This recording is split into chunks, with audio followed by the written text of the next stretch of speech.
And he said, Jesus come to me. Jesus come to me.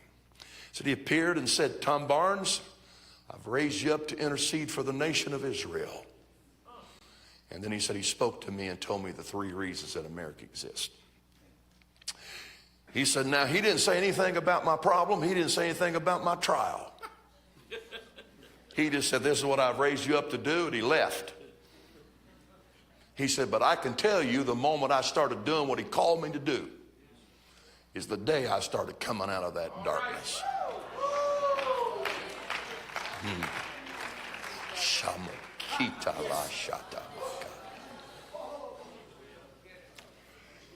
Three reasons that America exists. He said, number 1, finance world missions. Finance world missions. We talked about, where's Brother Shelton?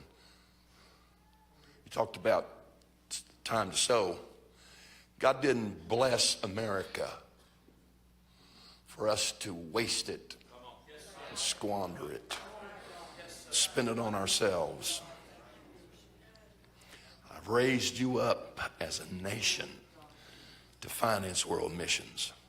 I'm thankful that in the last few years at General Conference, the spirit of giving has come, and our missionaries are now being sent back quicker, faster. It's the will of God. I said, it's the will of God. I said, it's the will of God.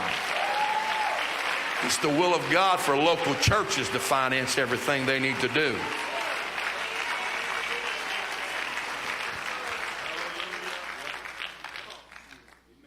I want to say that again. It's the will of God for local churches to say that man has a burden and a mission, and we're going to finance the whole thing. It's a Book of Acts thing, and we're going to get to it. We're going to see it happen. We're going to see it happen. We're going to see it happen.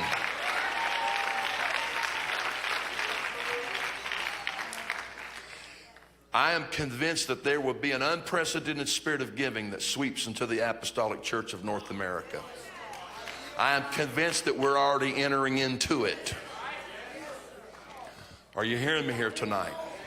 I am convinced, as much as I'm standing here holding this microphone right now, that when this begins, and as it begins to continue, there'll be unprecedented finances that begin to flow into our churches. Because we got heathen kings and heathen people out here that God said, I'll move on them when I see you cut your timber and bring it to the house of God and sow it like you're supposed to sow it. I'll give you the hidden treasures of darkness. I'm not speaking that just to inspire you. I'm telling you that I believe that. If you cut me, I believe that right now. The second thing he said is God has raised up America to befriend and to protect Israel. Now I'm telling you, when America was trending a few months ago toward becoming more anti-Israel, I was starting to get a little nervous. Are you listening to me? I said I was starting to get a little nervous.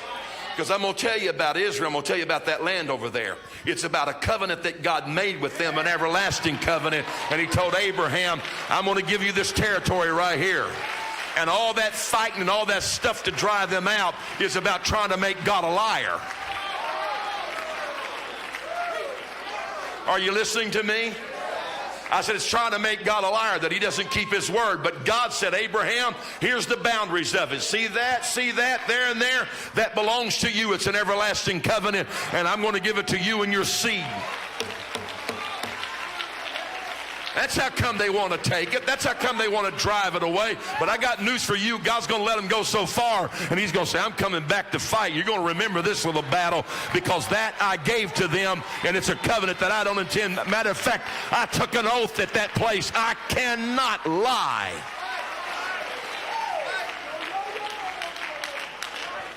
Let me tell you something God dealt with me about the other day. I thought, okay.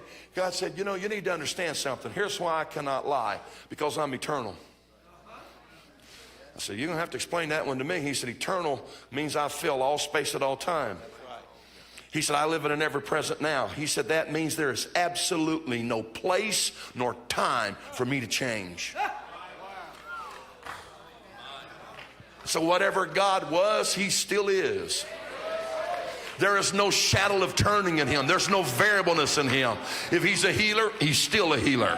If he was a way maker, he's still a way maker. If he was truth, he's still truth. If he's holiness, he's still holy. Are you listening? There's no place for him to change. There is no time for him to change. Praise God. Why in the world do you think he told him, stand still? Get out of your world and come into mine. I don't change. Get over here. You're too busy trying to work it all out. Get over here. Why do you think the New Testament says, stand? Just stand. Get in that and stand. And the fact that God's eternal and he cannot change. So God told you something. He doesn't lie. He didn't change his mind. Now, you may think he changes his mind, but he doesn't change his mind. Or he doesn't change the fact of what he's declared. You with me here?